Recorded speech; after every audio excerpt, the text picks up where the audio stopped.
RTC2. Now, there is a statement sa National Building Code. If next use occupancy, kasama ko, when buildings next use occupancy, kung asa ang most restrictive na requirements, mo ito ang occupancy na inyong ipalo. Meaning either R3 or C2. Ngayon, I decided to have R3 and C2 because hindi na ako mag-define or mag-identify kung asa ang mas restrictive sila doon. And then, if you have the allocation development, 45 ang hotel, which is R3, and then 55 ang C2. So 5% lang ang labaw sa isa. Okay? Now, I tried to calculate C2 only, and then it came out na gamay tayo ang guideline sa C2 lang. So, wala yung try. Try ko na kung gamay lang tayo ang iyang volume, and then mahimo siyang mahimo maximum potential. Okay? So, ang R3 then is the same. Okay? Ang R3 would be somehow sa height, ako siya upan, pero ang floor niya is more same lang. R3, you can go on R3, but I decided to have R3 and C2 para ma-define na ito ang hotel and then now, regarding sa maximum of height, I hope everyone have read this maximum height sa National Building Code. It states there na building height is measured from above grade towards the top of the building, right? Now, saan na magbutang ang basement niya? Now, if you read again towards the end, ay ibutang niya. Check the resultant height against the VHL. Okay, yung building height limit.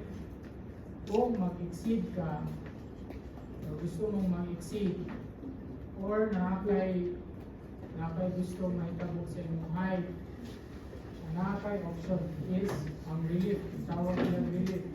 Meaning, you can consult the local ordinance or nagbutang diri explore subgrade basements na options. Meaning, katong imong volume, pwede nimo siyang i-submerge doon sa height, and still you have the tendency na maka-go up until the maximum height. Okay, explore subgrade basement. But remember, still imong volume would still be the same. Ako, ano yung distance sa LBC? Delete nyo sa sasonod. Okay, any questions? So, okay lang sir na yung total kasali yung yan total na yan given nandiyan na din yung Oh, yes. So, ano siya? So, ikuha naman nila ang height. okay. So, meaning ang height, delete siya, katong height sa ilalim, delete siya yung height ng building. Okay. So, okay lang kung yung question ko na i-retain lang yung volume ng hotel tapos mabawas lang sa office ng someone. Pero kanyang total gap equal sa Total. Pero ang proportion, ayun yung kusba, 45, 30, 25 kaya pa na. okay, sir.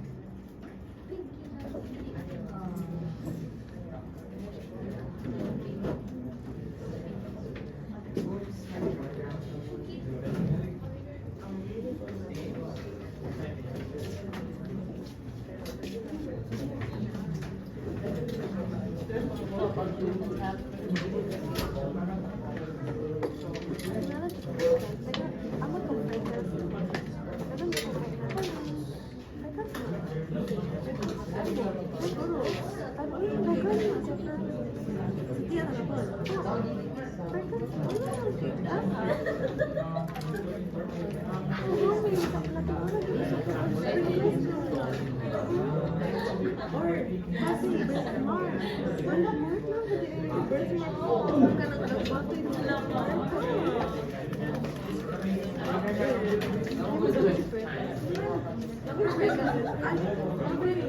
tama ni ay, ay, ganun na ito.